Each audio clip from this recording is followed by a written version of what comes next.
Praise the lord. ప్రభునామంలో హృదయపూర్వక వందనాలు. దేవుని సేవకుడిగా తెలియజేస్తున్నాను.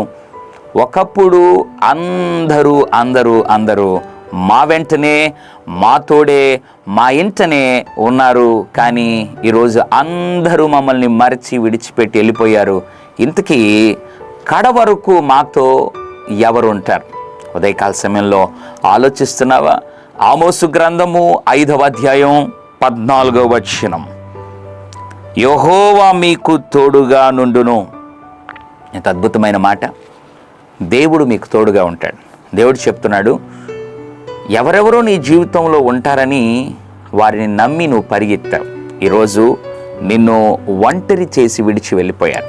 కానీ ప్రభు అంటున్నాడు, బిడ్డ, ఎప్పటికీ ఎన్నటికీ నేను నీకు తోడుగా ఉంటాను. నన్ను హత్తుకో, నాలో నిలబడు, నా కోసం నిలబడు, నా కొరకు జీవించు అని ప్రభు మాట్లాడుతుండగా ఉదయకాల సమయంలో వారు విడిచిపెట్టారు, వీరు విడిచిపెట్టారు, వారు మర్చిపోయారు, వీరు మమ్మల్ని మర్చిపోయారు అని మనుషులు విడిచిపెట్టినటువంటి వారిని గురించి ఆలోచించి సమయం పాడు చేసుకోకుండా ముందుకు దేవుడున్నాడు, నేను గెలవగలను, నిలబడగలను, దీవించబడగలను, నా దేవుడు నా తల పైకెత్తగలడు అని నమ్మగలిగితే నిశ్చయముగా ఆయన నీకు తోడై గొప్ప కార్యాలు నీ కుటుంబంలో, నీ పరిచర్యలో, నీ బిడ్డల జీవితంలో, నీ వ్యాపారంలో చేస్తాడు. పరిశుద్ధుల తండ్రి యెహోవా మీకు తోడుగా ఉంటాడు అని ఉదయకాల సమయంలో ఎవరైతే ఒంటరిని నాయన లేదా ఒంటరితనాన్ని అనుభవిస్తున్నారో, ఒంటరిగా ఉన్నారో వారిని దర్శించమని, వారితో మాట్లాడినందుకు స్తోత్రాలు.